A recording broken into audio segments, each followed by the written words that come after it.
Muchas gracias. En la clase pasada estuvimos hablando un poco más sobre la carta de Smith.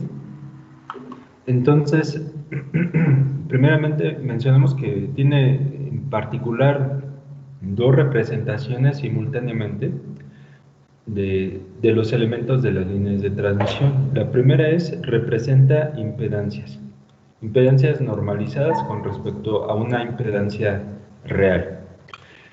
Entonces teníamos dos familias de círculos que se intersectaban y formaban un patrón que es el que veíamos como carta de Smith. Me parece que fue esta imagen. Entonces teníamos círculos que representan resistencias y tenemos arcos que representan reactancias. Y las intersecciones de estos círculos con los arcos forman puntos que asociamos con impedancias normalizadas. Entonces vimos algunos ejemplos que aquí pusimos con algunos colores, ¿okay? Y que corresponden con algunas cargas. En particular, perdón por mi mouse que se pone loco y creo que ya tengo que cambiar de mouse. En particular, tengo tres puntos aquí importantes. El punto más hacia la izquierda, sobre la línea horizontal, que representa el cortocircuito. Después, el punto más hacia la derecha, sobre la línea horizontal, que representa el circuito abierto. Y el punto central de la carta, que representa el acoplamiento perfecto. Entonces, mencionábamos que en una parte práctica lo que buscamos es que nuestros dispositivos tengan impedancias cercanas a este punto central, porque eso implica que la onda reflejada va a ser reducida. Es decir, mientras más cercanos estemos del centro de la carta de Smith, mejor es el acoplamiento. También mencionábamos que en el caso de los dispositivos, el comportamiento de los dispositivos cambia con la frecuencia. Entonces, en general, si tenemos un dispositivo que está en algún sistema de comunicaciones, pues las frecuencias no son constantes, sino que cambian en un ancho de banda. Entonces, en un ancho de banda, el dispositivo puede representarse por medio de un trazo en la carta de Smith. Y en algunas partes podríamos tener reactancias inductivas y en otras partes reactancias capacitivas, a pesar de que es el mismo dispositivo. Y no obstante, debemos de buscar aquellos lugares donde el dispositivo trabaje como una resistencia, como en este caso. Y esos lugares corresponden a aquellos puntos de la carta de Smith que está precisamente sobre la línea horizontal. Entonces, los dispositivos que son puramente resistivos son aquellos que desarrollan potencia real, es decir, potencia que realiza trabajo, mientras que los dispositivos que están en las partes reactivas, además de realizar trabajo, también tienen potencia reactiva, y esta potencia reactiva no realiza trabajo. Entonces hay que evitar la potencia reactiva, porque esta es una potencia que oscila entre las cargas y las fuentes. Va de la carga a la fuente y de la fuente a la carga, y está haciéndolo con el doble de la frecuencia de trabajo. Y este hecho de que la potencia oscile, es decir, que vaya y que se regrese, es algo que puede dañar a los generadores. Ahora, además de esto, vimos que la carta de Smith puede servir para representar coeficientes de reflexión, partiendo del hecho de que la carta de Smith está sobre un plano complejo que tiene el eje real U y el eje imaginario V. Entonces hicimos una gráfica sobre la carta de Smith donde poníamos precisamente los ejes del plano complejo y podíamos representar cualquier punto de este plano complejo a partir de su módulo, que es esta línea roja, y de su argumento, o sea, el ángulo medido a partir del eje real. Entonces, esa es precisamente la representación polar de un coeficiente de reflexión, emplear su módulo y su argumento. ¿Está bien? Entonces, las dos cosas representan puntos en la carta de Smith. Es decir, que si yo tomo algún punto en la carta de Smith, tanto representa un coeficiente de reflexión como representa una impedancia. ¿Ok? Tiene esta dualidad, si lo quieren ver así. Y no perder de vista que en la carta de Smith siempre hay un plano complejo cuyos ejes no se grafican, pero deben de tenerlos presentes. No sé si tengan alguna pregunta hasta aquí. Yo tengo una pregunta, profe. Sí. Cuando habla sobre que la potencia reactiva no genera trabajo, ¿mediante qué ecuación podemos observar que eso es así? Ok. Déjame pensar algo rápido para esto.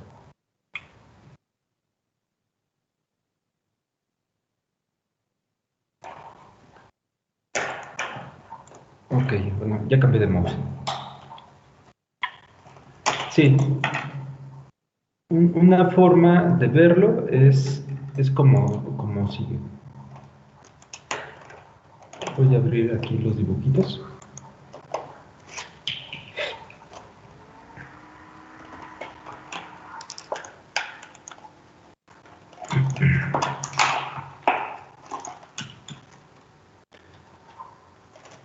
Ok, entonces vamos a suponer que tenemos una tensión en el tiempo, que está dada aquí por una amplitud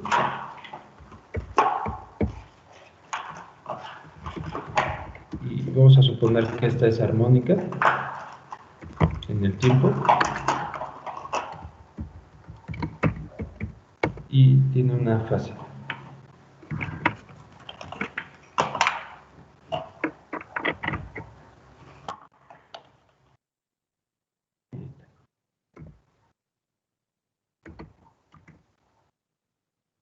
Ahora, esta tensión se puede representar por un fasor o sea, una amplitud compleja de tensión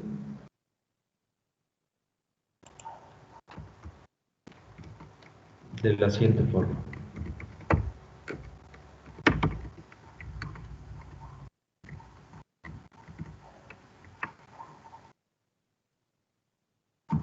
Esto lo voy a representar así como la parte real.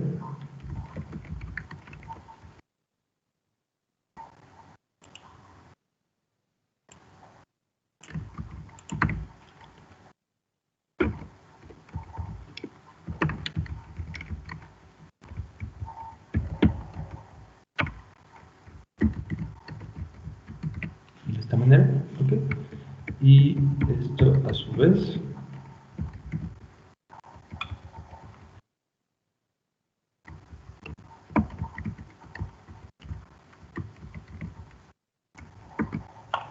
me daría el fasor de esta forma.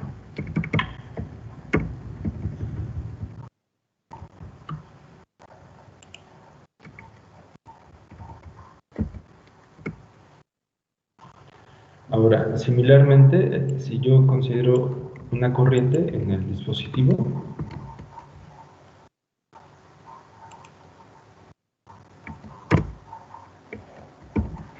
esta corriente yo la puedo representar en términos de una amplitud, una fase,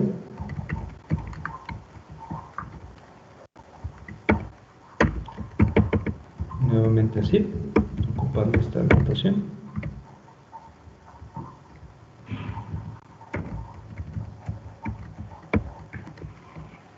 De esta manera, ¿ok? Ahora, a partir de estos dos, yo puedo calcular la potencia. Entonces, la potencia instantánea sería la tensión instantánea por la corriente instantánea. ¿Está bien? Y esto sería de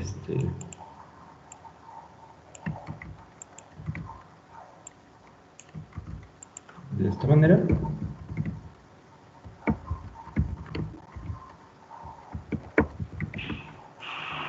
¿Ok? O igual a esto. Bueno, aquí creo que necesitamos una identidad. No soy bueno acordándome, pero ahorita las buscamos.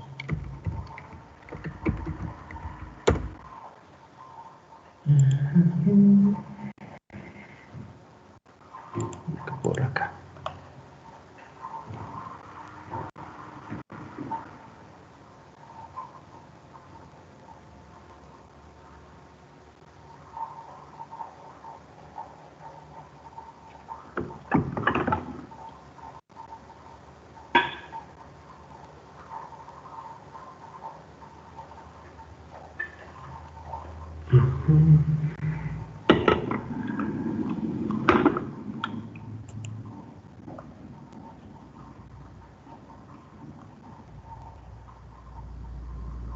Creo que esa sí me servía.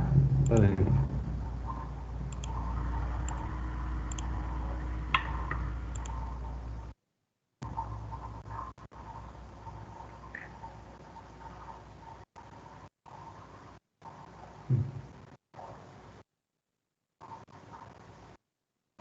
Coseno por el coseno. Aquí está. Es este. Ok, entonces la voy a adaptar para esto.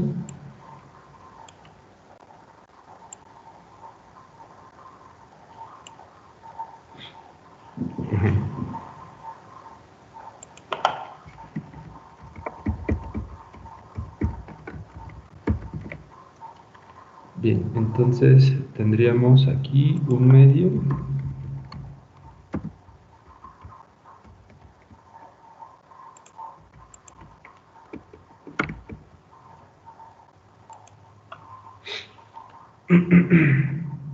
Después tendríamos el coseno de la diferencia de los ángulos.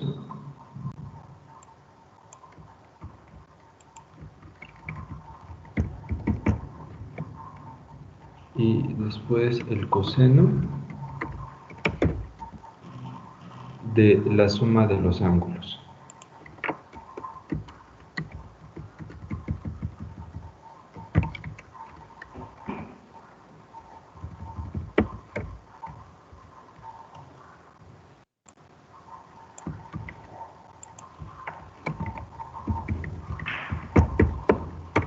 Así.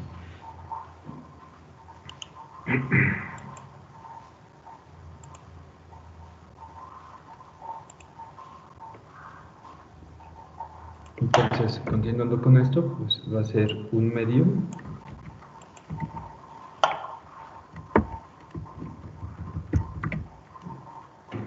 ahora esta diferencia me va a dar coseno de teta menos phi, que es una constante simplemente, y voy a tener aquí coseno de 2 omega t más teta más phi. Ok, esos son los valores instantáneos de la potencia. Ahora el valor promedio de la potencia.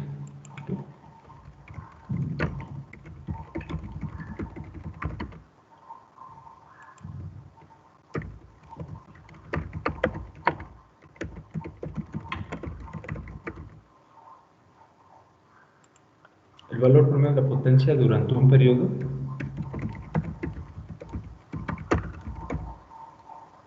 de tiempo. Entonces, la forma de calcular esta potencia promedio pues es sumando todos los valores promedio y dividiéndolos, ¿no?, entre lo que vale este promedio.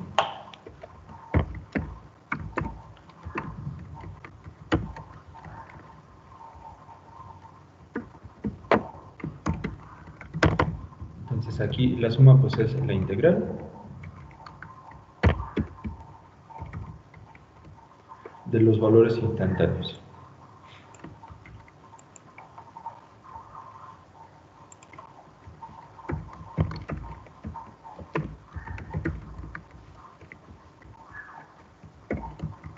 Entonces, primero tendríamos la integral de esta constante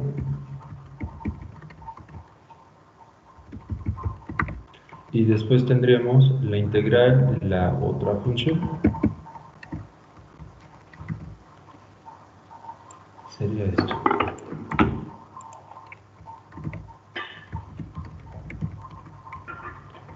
¿Okay? Ahora, el valor constante se puede sacar de la integral.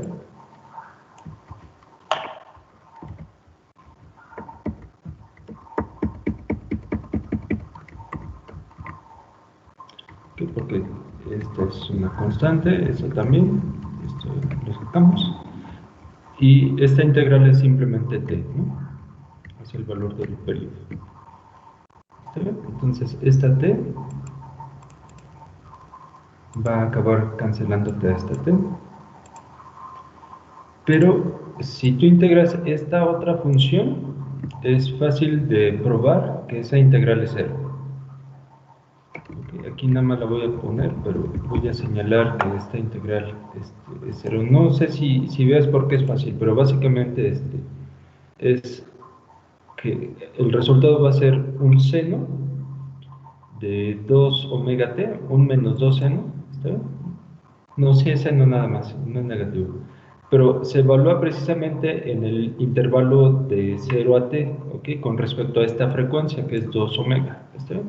Entonces, eso al final va a ser un seno de pi y un seno de 0, ¿ok? Y al final eso es 0, básicamente. Entonces, esta integral se anula y lo único que te queda es este término.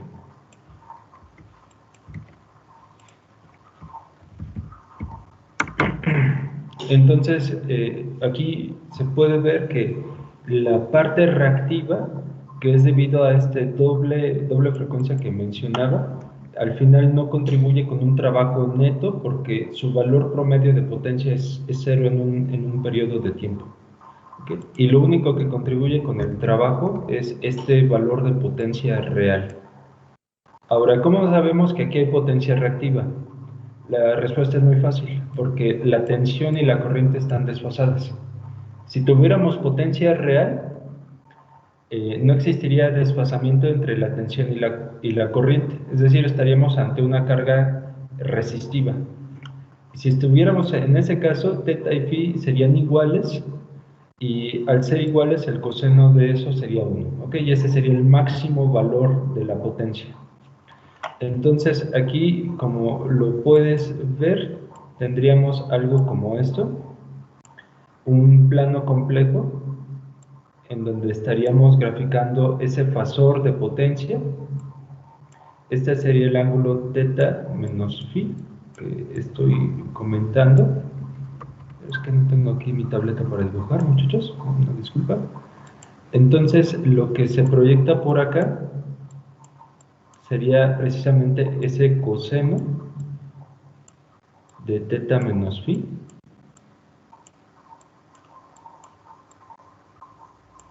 que es la potencia real, y lo que se ve por acá sería el seno, que sería la potencia reactiva, y de acuerdo con lo que acabamos de mencionar, esta potencia reactiva no contribuye con trabajo. ¿Okay? No sé si con esto contesté la pregunta. Sí, sí, muchas gracias, profe. Ok, entonces, aquí, bueno, nada más así un comentario a la par de esto. Nuestros medidores que tenemos en la casa miden solamente potencia real. Ahora, la potencia real pues es esta componente, ¿no? Resulta de que si nosotros tenemos en nuestras casas cargas inductivas o capacitivas, que esas cargas pues hacen que se genere un ángulo entre la potencia que mide el medidor y la potencia que consumimos. Entonces, una forma de hacer que nuestro medidor mida menos es elevando este ángulo. Eso significa que una forma de hacer que el medidor mida menos potencia y que por lo tanto el recibo llegue menos caro es aumentando las cargas reactivas. ¿Ok? Y esa es una forma en cómo se puede, digamos, registrar menos potencia. Pero aquí, bueno, hay que tener cuidado, ¿no? Digamos que los de la CFE saben que puede pasar eso, ¿no? Entonces hay algo que se llama factor de potencia. El factor de potencia es el coseno de este ángulo, precisamente. Y si se detecta que ese factor de potencia sale de ciertos rangos permitidos, entonces puede venir una multa por el incremento del factor de potencia. Porque podrían pensar que están ocupando alguna carga para hacer que el circuito del medidor pues mida menos potencia. ¿Está bien? Bueno, evidentemente no es para que lo hagan, pero es el comentario, ¿está bien? No sé si tengan alguna pregunta hasta acá.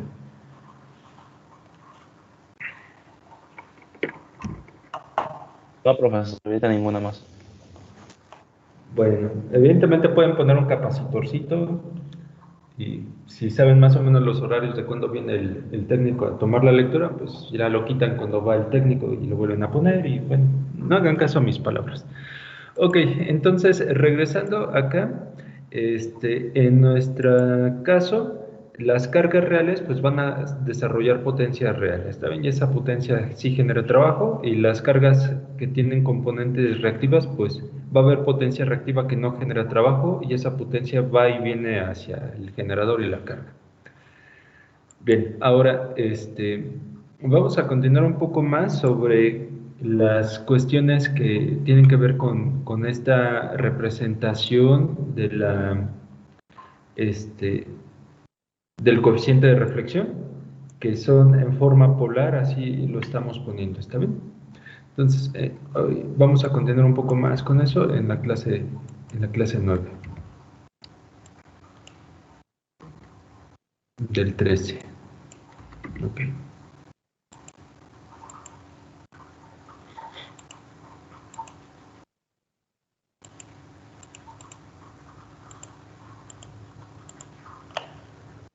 Ahora, quiero también abrir algo que vimos en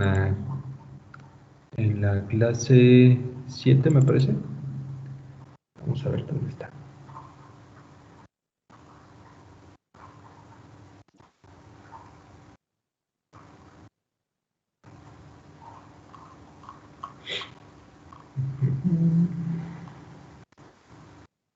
Creo que está en otra clase, en la clase 6.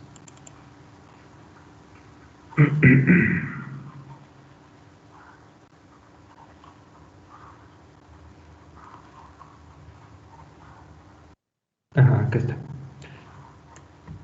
El coeficiente de reflexión en cualquier punto de la línea.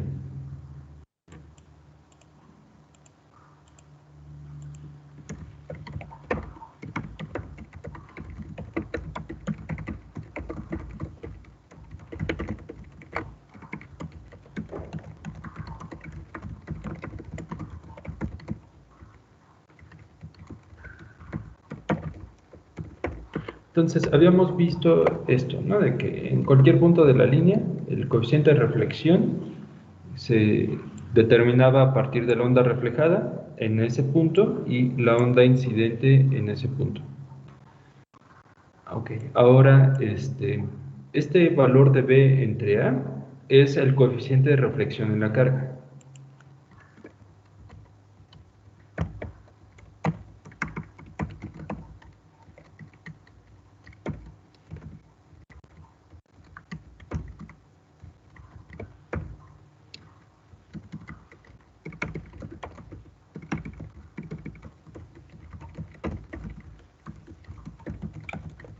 Okay. Recuerden que en la carga nosotros pusimos el origen del sistema de coordenadas, es decir, el cero.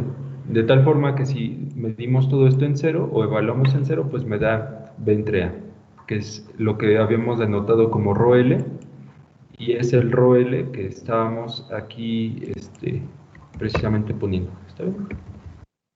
Como nuestro coeficiente de reflexión en la carga. Este sí lo voy a dejar así como.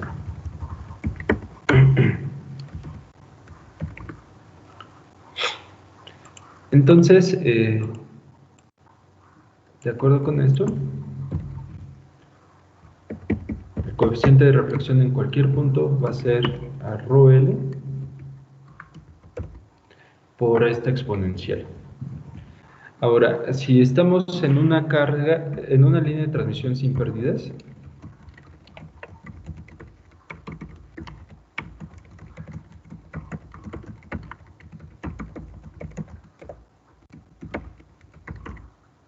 entonces habíamos visto que la constante de propagación era puramente imaginaria.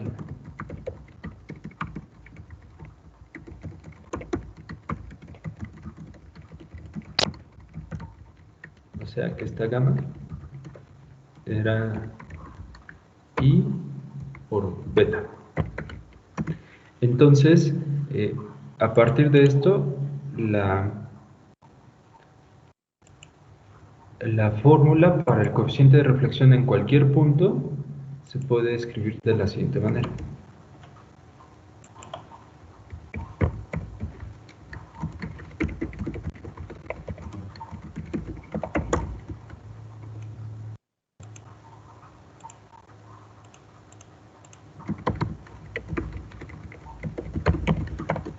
Entonces tendríamos así, y aquí vamos a tener a 2i beta por z.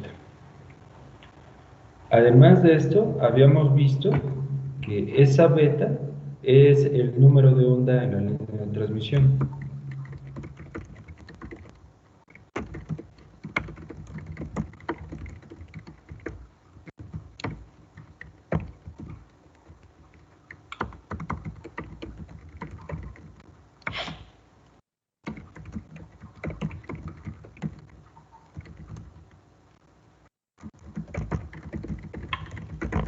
Esto quiere decir que esta beta se calcula a partir de la longitud de onda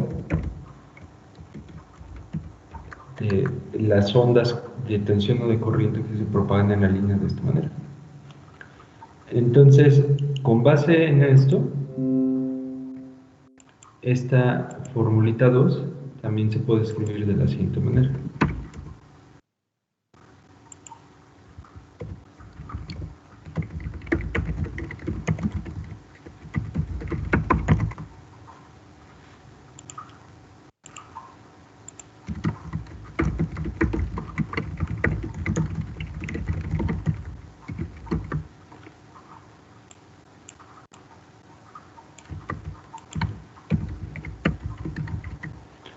Entonces aquí en vez de beta pues vamos a poner 2pi entre lambda. Ok, entonces lo voy a acomodar un poquito. Podemos ver que hay un número 2. Este 2 lo voy a preservar así como está. Y simplemente voy a poner aquí z entre lambda así.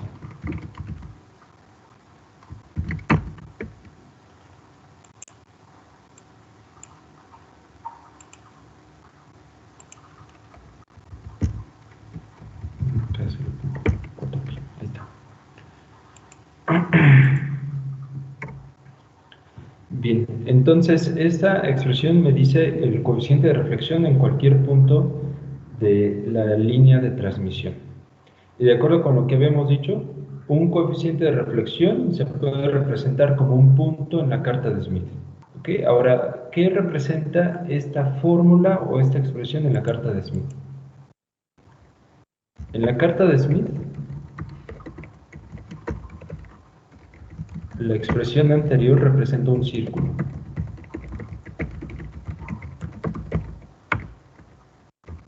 Con centro en el origen. ¿Okay? ¿Cuál es el radio de este círculo?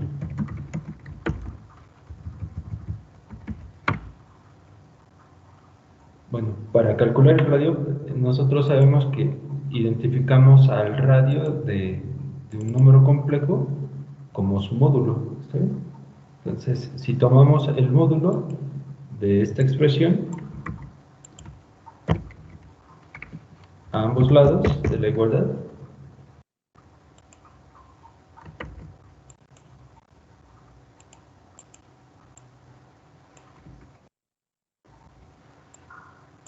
Entonces tendríamos el módulo de esto. Ahora, aquí lo que tengo es el producto de dos números complejos. Un número que es ρl y otro número que es el exponencial. Y sabemos que el módulo de un producto es igual al producto de los módulos. ¿Ok? Y ahora tengo esta exponencial imaginaria que se ve acá. ¿Cuál es el módulo de esta exponencial?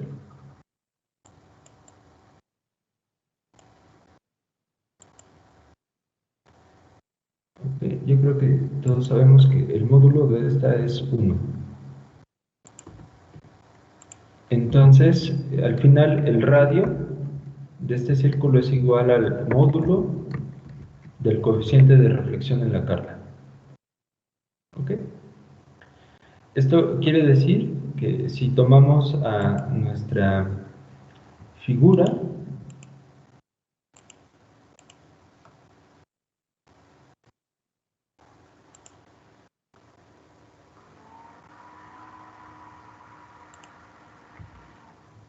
que vemos por acá, donde pusimos un coeficiente de reflexión,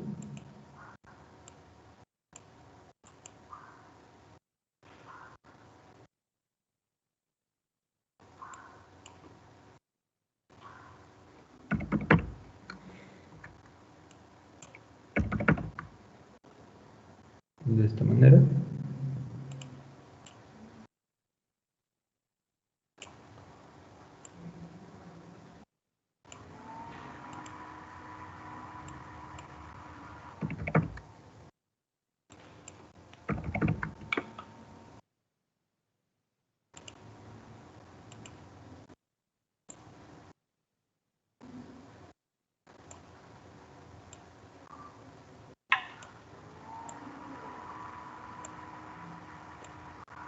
Ahí estamos, manos. Entonces, todos los... Ajá, así. Que falta un poquito más.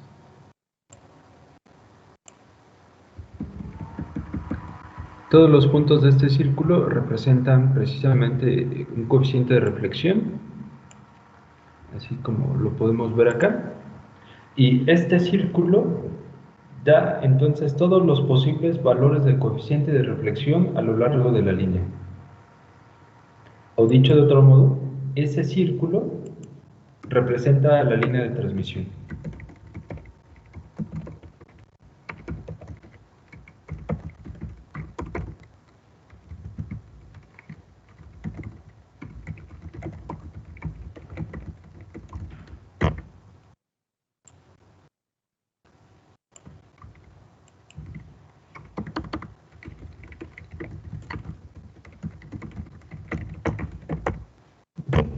Entonces, ya tenemos tres posibles representaciones.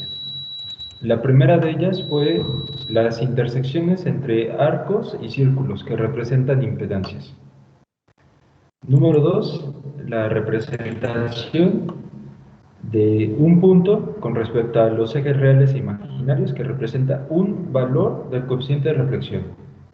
Y la tercera es un círculo con radio igual al módulo de ese coeficiente de reflexión. Todo este círculo con centro en el origen representa la línea de transmisión.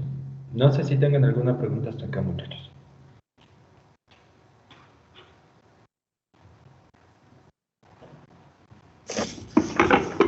No, profe, todo bien.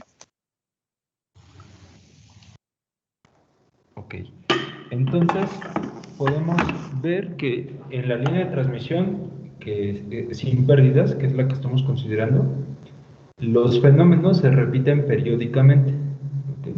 Vamos a dar vueltas alrededor de este círculo y eso implica un desplazamiento alrededor de la línea de transmisión. ¿Está bien? Entonces, lo que tengo acá es que todas las propiedades de la línea de transmisión son periódicas.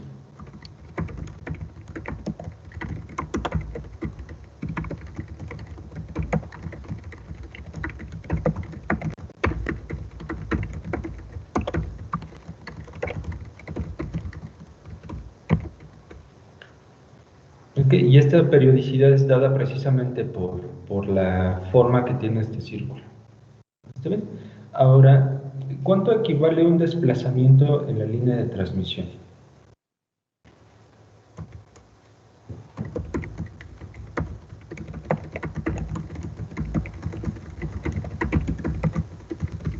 Estos desplazamientos se pueden representar como fracciones de longitud de onda.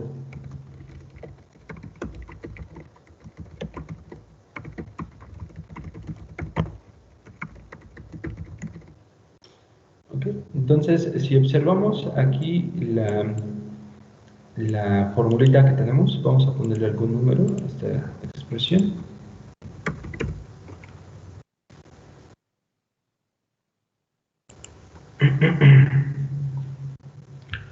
Entonces, para que yo represente esto como como un desplazamiento, y para verificar cuál es la periodicidad de esto, vamos a observar que todo lo que tengo en el exponente debe de ser un ángulo.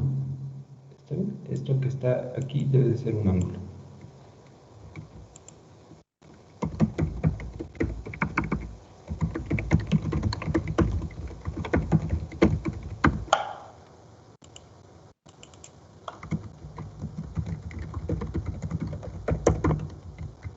¿Ok?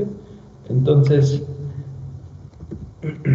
vamos a llamarle este ángulo, por ejemplo, θ. Si yo quiero dar una vuelta completa, este ángulo tiene que ser igual a 2π radianes.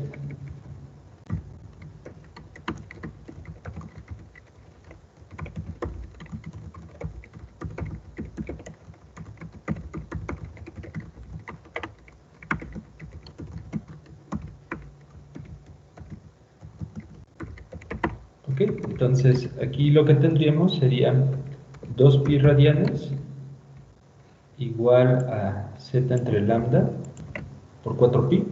¿Está bien? Entonces podemos ver que se van a cancelar el pi con el pi. El número 2 se va a cancelar también. Y al final esta expresión lo que va a resultar es en 1. Aquí vamos a tener simplemente 2, ¿ok? O dicho de otra forma, a 1/2.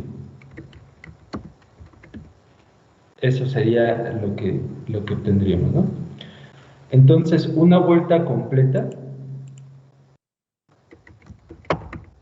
equivale a media longitud de onda.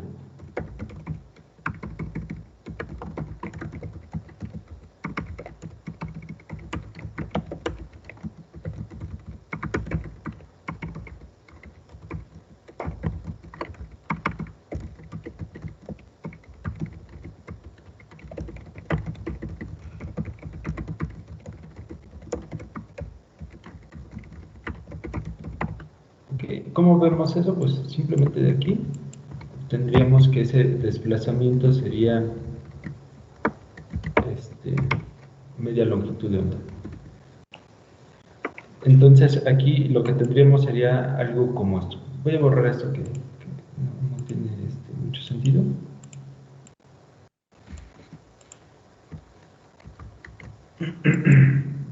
Entonces vamos a tener este dibujito.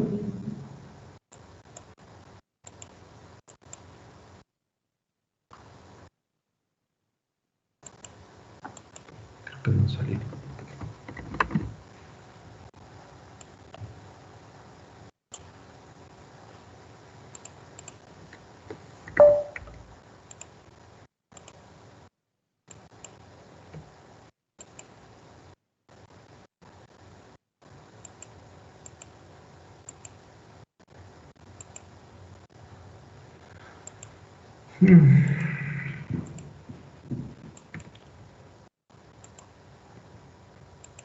Ok, ahorita lo hacemos otra vez.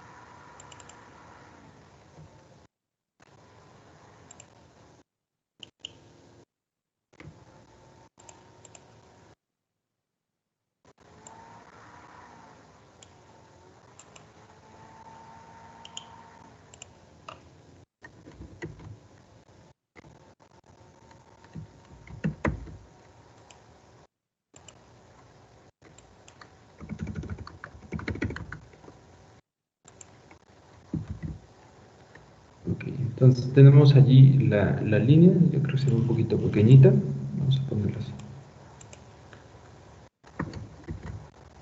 Entonces podemos nosotros desplazarnos hacia acá arriba, en el sentido contrario a las manecillas del reloj, pero también podemos desplazarnos en el sentido de las manecillas del reloj, que digamos que de cualquier forma, como nos desplacemos, eso implica un desplazamiento en la línea de transmisión de media longitud de onda.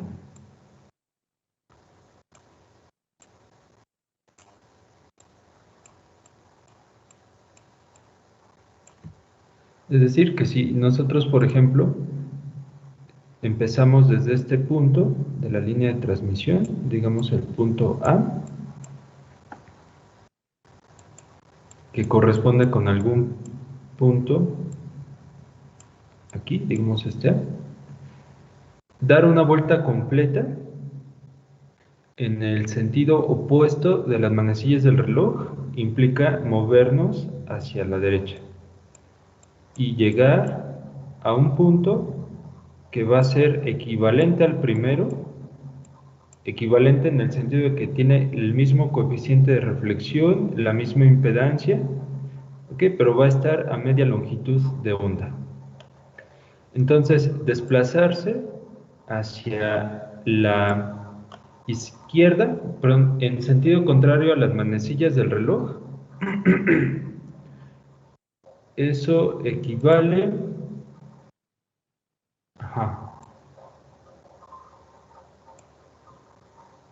a movernos hacia la carga. ¿Okay? Entonces, hacia acá, hacia la carga, tendríamos los desplazamientos en el sentido antihorario.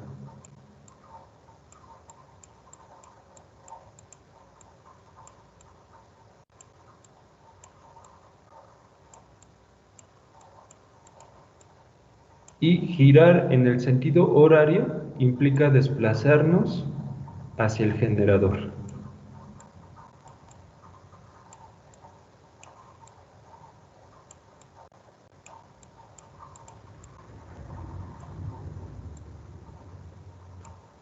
Entonces, siempre que estemos dentro de este círculo que acabamos de encontrar, que representa la línea de transmisión, movernos implica desplazarnos ya sea hacia el generador o hacia la carga, dependiendo del sentido en que se mida, y una vuelta completa al círculo implica media longitud de onda. ¿Hasta aquí tienen alguna pregunta, muchachos?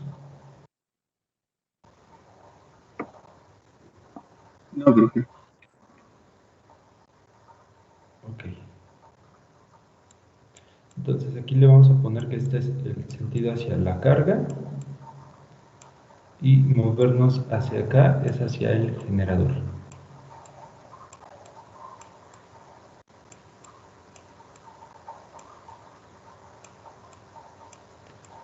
Ahora, esto viene indicado en algunas cartas del MIT, en particular esta que les facilité, no está indicado el sentido de giro, pero vamos a buscar alguna otra. Vamos a ver qué es lo que dice.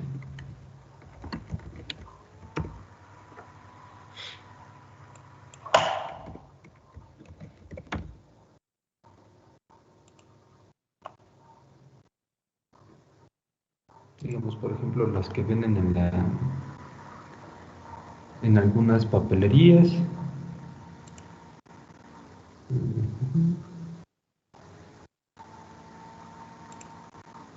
Este es como que el típico que podrán encontrar. Bueno, al menos en las que están enfrente de Zacatenco sí los pueden encontrar.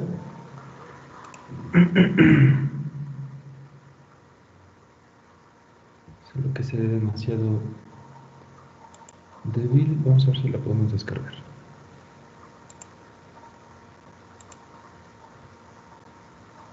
Bueno, hay que esperar un poquito. Ok, entonces, en resumen, el círculo representa toda la línea de transmisión. Una vuelta completa implica un desplazamiento de media longitud de onda y Un desplazamiento en sentido antihorario implica desplazarnos hacia la carga, o en sentido horario implica desplazarnos hacia el generador. Ahora, yo quisiera que viéramos nuevamente la carta que les pasé inicialmente,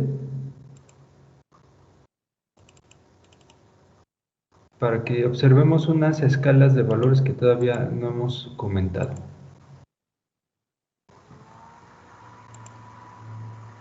Ok, ya hablamos un poco de los números, de lo que representan los valores de resistencia y de reactancia, pero observen que en el círculo, afuera del círculo de radio 0, bueno, de radio 1 correspondiente a R0, hay algunas escalas de valores.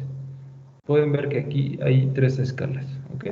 Si las observamos, la escala que está en rojo representa grados, ¿ok? Entonces, aquí pueden ver que empieza con 0 grados y los desplazamientos pueden ser en sentido antihorario o en sentido horario, ¿ok? Entonces pueden ver aquí un desplazamiento de 10 grados, 20 grados, 30 grados, etc.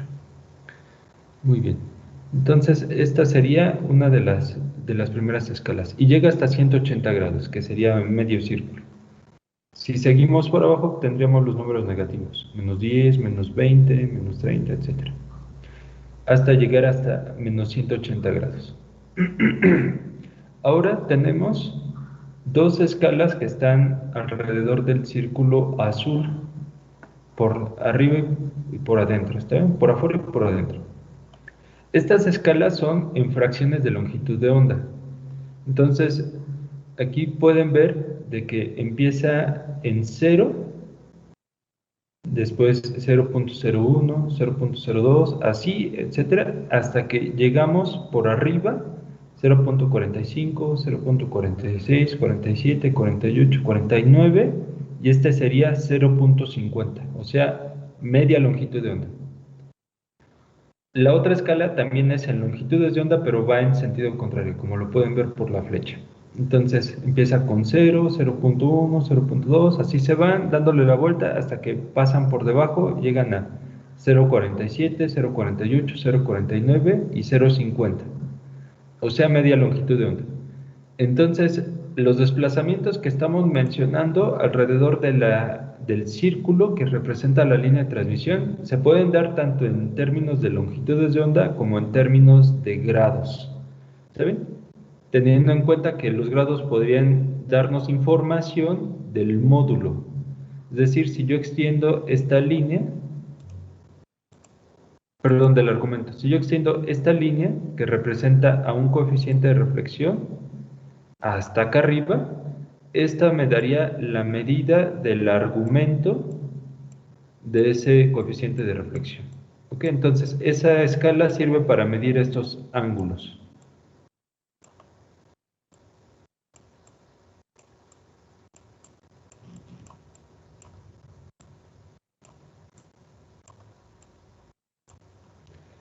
De esta manera. Y las escalas exteriores pueden representar desplazamientos hacia la izquierda o hacia la derecha en términos de fracciones de longitud de onda. No sé si tengan alguna pregunta hasta acá.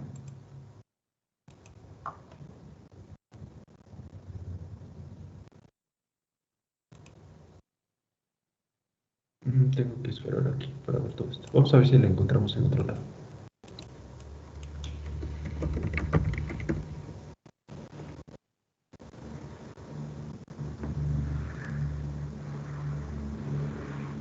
Aquí está la Smith chart. Ok.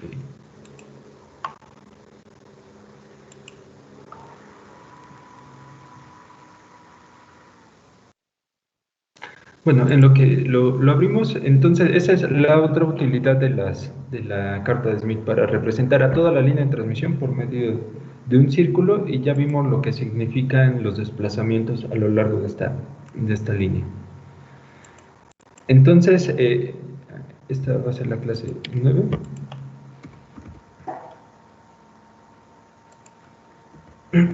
Entonces, conforme nos desplazamos,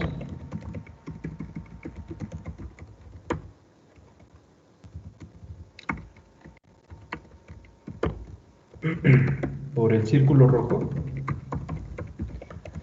equivale a desplazarse a lo largo de la línea de transmisión.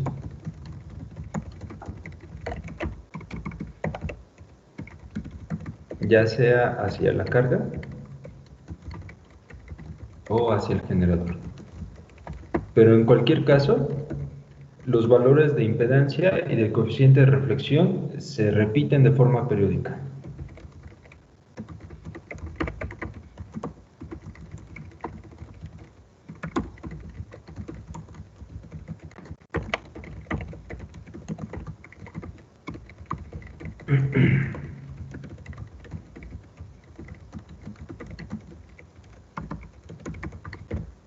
Okay, entonces, vamos a suponer que tenemos una línea de transmisión terminada en cortocircuito.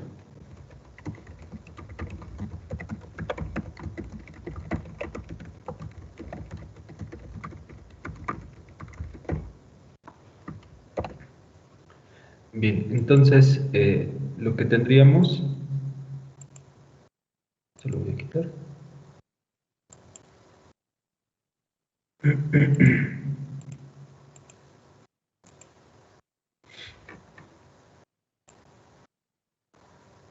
Sería a la línea de transmisión y el cortocircuito, que representa una impedancia de carga de 0 ohms, como ya lo hemos visto. Y además, habíamos visto que en la línea terminada en cortocircuito, el coeficiente de reflexión en la carga era igual a -1. Ok, quiero que recuerden que eso también ya lo vimos. Entonces, en este caso, el coeficiente de reflexión en la carga es -1. Ahora, yo tengo que representar este número en la forma polar, como dijimos que tenía que ser, es decir, como un módulo y como un argumento que está por acá. Entonces, yo creo que ustedes pueden ver que el módulo va a ser simplemente 1 y el argumento va a ser pi. ¿Ok?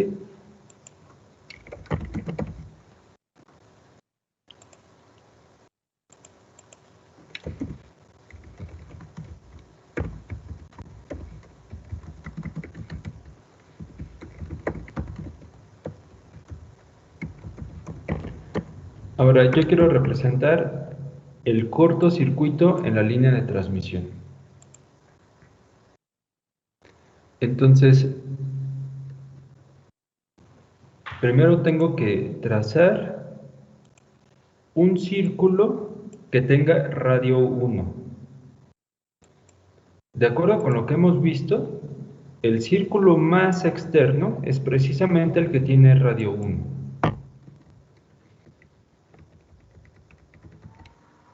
Entonces lo voy a seleccionar y lo voy a remarcar.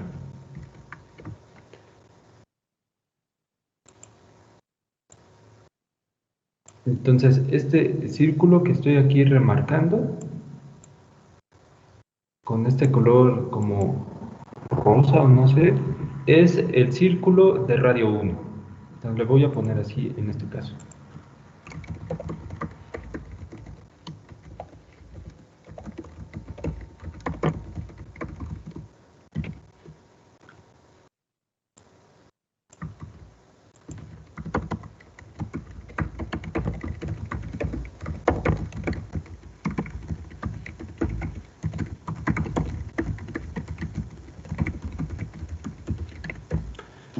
Ahora, ya que seleccioné este círculo representa a toda la línea de transmisión.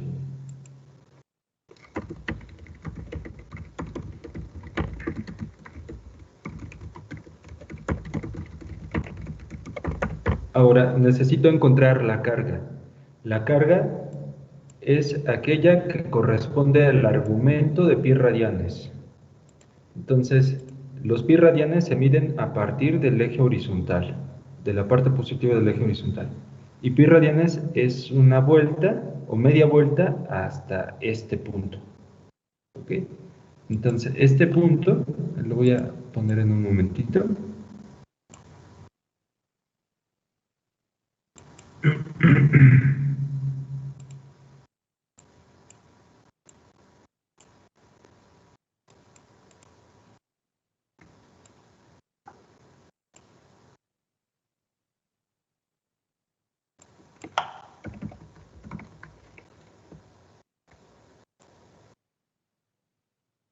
Que aquí está, es el que representa el cortocircuito.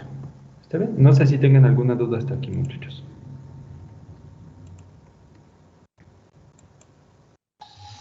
No, profe, ese es el punto que habíamos también dicho antes, ¿no? Es correcto. Pero El corto y a la derecha el del circuito abierto. Profe, no se vaya.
que implica media vuelta y que nos apunta hacia este lugar. ¿Está bien? Entonces, aquí lo señalamos con esta flechita. Entonces, todo el círculo representa la línea de transmisión. Entonces, nosotros estamos en este puntito que es la carga, y si nos movemos en el sentido horario, nos estaremos moviendo hacia el generador. Entonces, yo les pregunto, si llego a este punto, ¿a qué longitud está con respecto a la carga?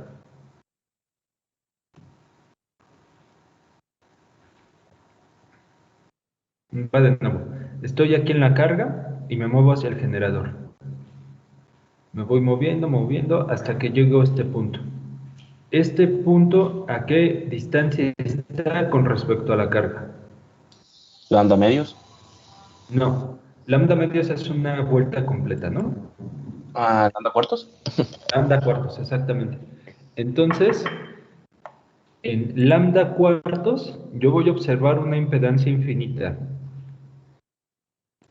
¿Ok? Entonces, yo estoy aquí, en mi línea de transmisión, y me desplazo hacia acá, a una distancia de lambda cuartos,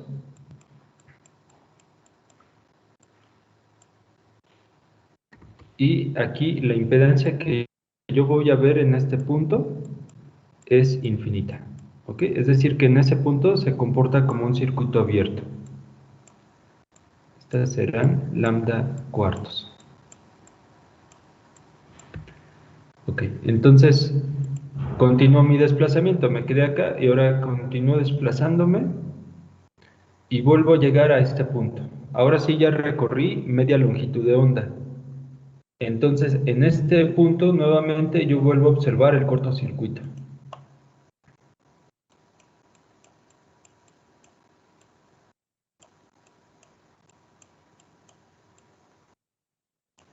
Entonces, ahora este es un desplazamiento de lambda medios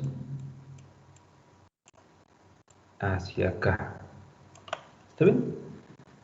Y así yo le puedo dar vueltas y encontrarme nuevamente con una impedancia infinita y una impedancia cero. Impedancia infinita, impedancia cero, y así sucesivamente. ¿Sí se ve, muchachos? Sí, sí, sí. Ahora, ¿qué representa esto? ¿O qué podemos entender de esto? En términos de tensiones y de corrientes. Si yo tengo un punto que tiene una impedancia cero, eso significa que en ese punto la corriente tiene que ser máxima. En los puntos donde tengo impedancia infinita, ahí la corriente tiene que ser cero, porque pues no va a poder circular corriente por allí. Después voy a tener un punto donde la impedancia vuelve a ser cero, y eso significa que allí la corriente se hace máxima. Y de forma periódica va a aparecer otra vez el punto donde la corriente se hace cero, porque allí voy a tener nuevamente una impedancia infinita. Y así va a estar la corriente con este patrón que vemos aquí. ¿Okay? Pero en la carga definitivamente va a tener su máxima corriente. Entonces, esta sería la distribución de corriente en la línea de transmisión a partir de esta información que tenemos de las impedancias que están. Ahora, con respecto a la tensión, en este punto donde la impedancia es cero, la tensión tiene que ser cero. En los puntos donde tengo una impedancia infinita, eso es un circuito abierto y allí la tensión se hace máxima. En los puntos donde la impedancia se hace cero, la tensión se hace cero y así sucesivamente. Entonces yo voy a observar que la tensión genera este patrón de onda estacionaria en este caso. En resumen, en los puntos de impedancia cero,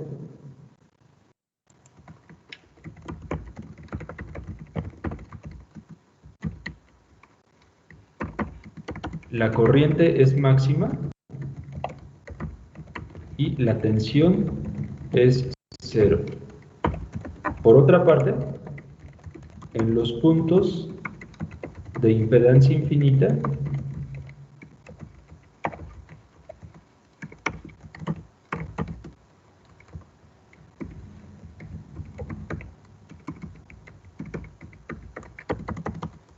la corriente es cero y la tensión es máxima. Entonces, en nuestra carta de Smith, a este punto lo voy a relacionar con el mínimo de tensión o el cero en la tensión y este punto con el máximo de tensión. Entonces, este punto va a ser el cero de la tensión.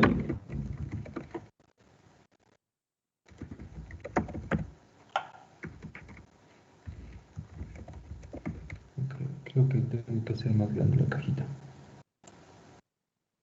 Ahí está. Y este punto que está por acá lo voy a relacionar con el máximo de tensión.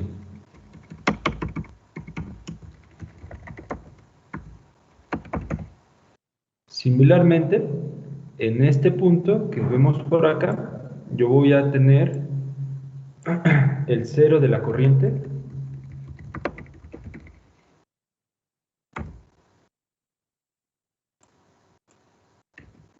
mientras que en este punto que vemos por acá voy a tener el máximo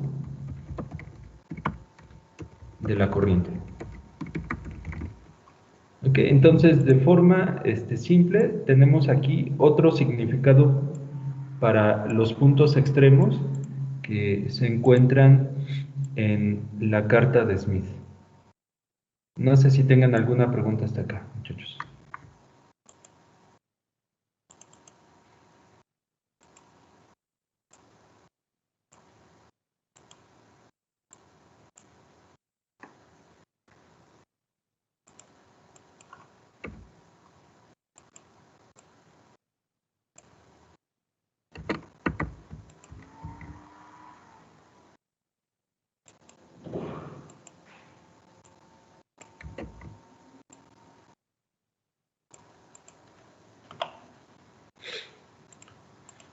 Ok, ahora, entonces a partir de bueno, ya vimos cómo sería el patrón de tensión y de corriente en una línea terminada en cortocircuito.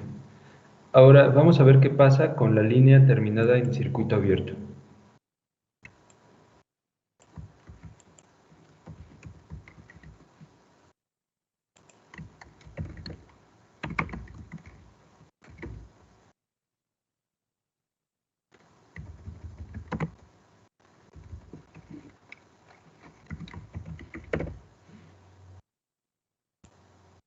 Entonces, habíamos visto que en el circuito abierto el coeficiente de reflexión es simplemente +1, y si lo represento en forma polar, sería un número complejo con módulo 1 y argumento 0.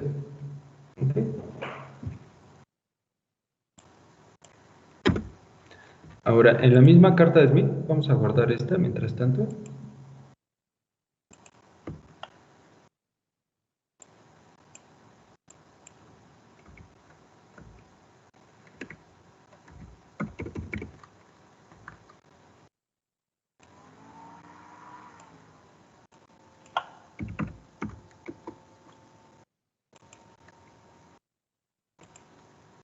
Ok, sí, creo que es un poquito más ancho.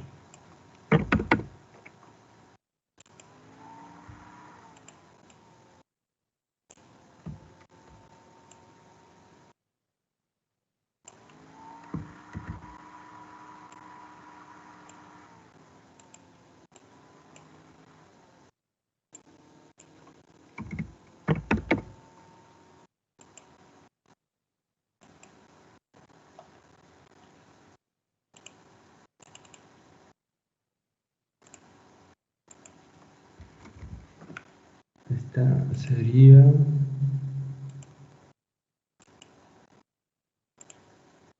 la B, la C, esta sería la D.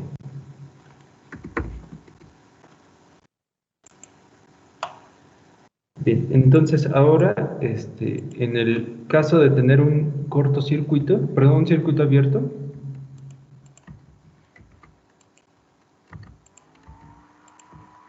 el punto que representa el circuito abierto va a ser aquel que va a estar a un ángulo de 0 grados con un círculo de radio 1, y nuevamente tenemos el círculo más grande y este punto, ¿okay? Que representa el cortocircuito. Entonces aquí pues simplemente no hay flecha, no se movió nada y así quedaría, ¿no? Le voy a poner algún otro color para hacer referencial. Va a ser el azul y el puntito es el azul.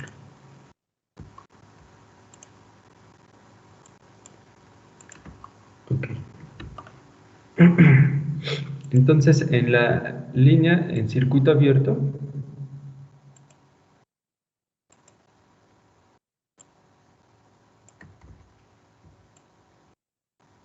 vamos a tener así a nuestra línea de transmisión. Va a estar en circuito abierto.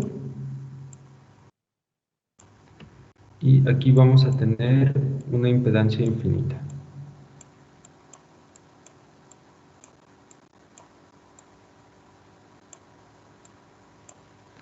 Ok, entonces ya identifiqué el circuito abierto en la línea de transmisión, que ya habíamos hablado que correspondía a este punto, pero ya gráficamente lo identificamos con un módulo de 1 y un argumento de 0 grados.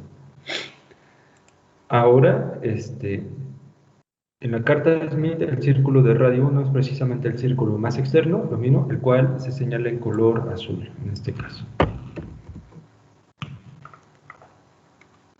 Un momentito. Ok. Y este círculo nuevamente representa toda la línea de transmisión. Entonces, si yo estoy en este círculo y me muevo en sentido horario, me estoy moviendo hacia el generador.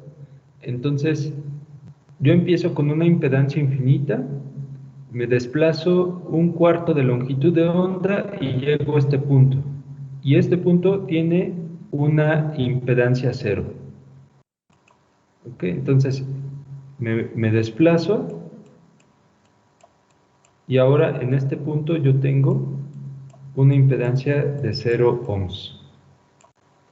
Y aquí el desplazamiento fue de lambda cuartos hacia el generador. Nuevamente, continúo la vuelta, paso por varios valores de impedancia hasta que nuevamente llego al valor de impedancia infinita. Pero aquí yo ya recorrí media longitud de onda. Entonces, esta es una Z infinita. Y ahora el desplazamiento fue de lambda medios. ¿Ok? Continúo con mi recorrido, sigo desplazándome hacia el generador y llego nuevamente al punto de impedancia 0. Y ahora yo ya recorrí 3/4 de longitud de onda. Y así sucesivamente se van a repetir de forma periódica los valores de impedancia en la línea de transmisión. No sé si hasta aquí tengan alguna pregunta.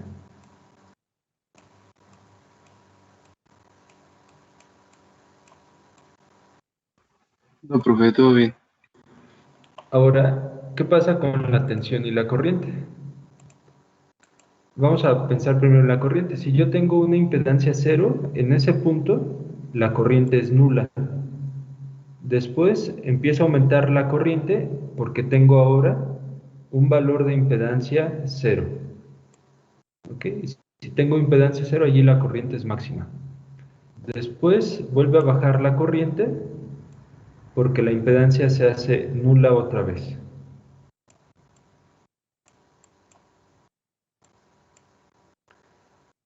Después aumenta la corriente porque la impedancia se hace 0 y así sucesivamente. Esto que tengo de este color como rojo oscuro, no sé qué color es, representa la corriente.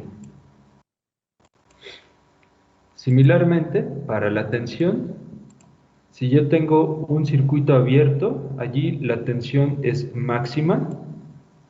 Si tengo el cortocircuito, la tensión es 0, tensión máxima, tensión 0, etc. Y esta sería la gráfica de la tensión a lo largo de la línea de transmisión. Observen entonces que en el cortocircuito, en la mera carga, la tensión es 0 y la corriente es máxima, y en el circuito abierto ocurre lo opuesto. La corriente es máxima y la tensión es 0. Perdón, la tensión es... Sí, eso es lo que dije. Entonces, como que se intercambian los papeles, por así decirlo, ¿está bien? Y nuevamente, en la carta de Smith, los valores que están en este punto representan los ceros de tensión o los mínimos de tensión, en el caso de que haya mínimos, y los máximos de corriente, y este punto representa los máximos de tensión y los mínimos o cero de corriente. Entonces, esos dos puntos tienen ese significado, y en ambos casos, el círculo más externo representa a una línea de transmisión, ya sea en circuito abierto o en cortocircuito. En resumen, el comportamiento en circuito abierto y en cortocircuito manifiesta una propiedad que es la de una onda estacionaria en la línea de transmisión que tiene este patrón. Un patrón debido a la interferencia de las dos ondas. Recuerden que hay dos ondas simultáneamente propagándose en la línea, una onda incidente y una onda reflejada. El hecho de que una onda se haga cero significa que aquí hay una interferencia destructiva, y si una onda se hace máxima implica que allí hay una interferencia constructiva. Similarmente para la otra onda, que en este caso sería la onda de corriente, la que está aquí con este rojo oscuro, donde hay mínimo hay interferencia de las ondas, y donde hay máximo hay construcción de las ondas o interferencia constructiva. Entonces, este fenómeno se le conoce como patrón de onda estacionaria.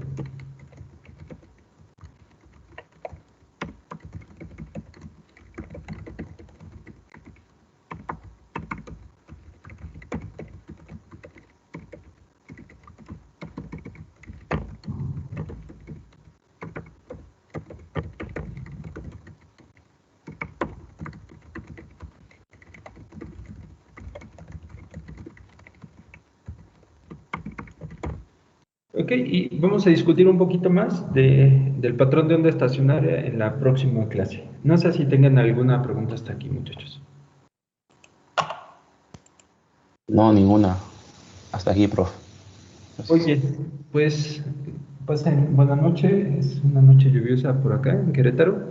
Espero que se encuentren bien y creo que este miércoles sí hay clase, ¿verdad? Es 15 de septiembre.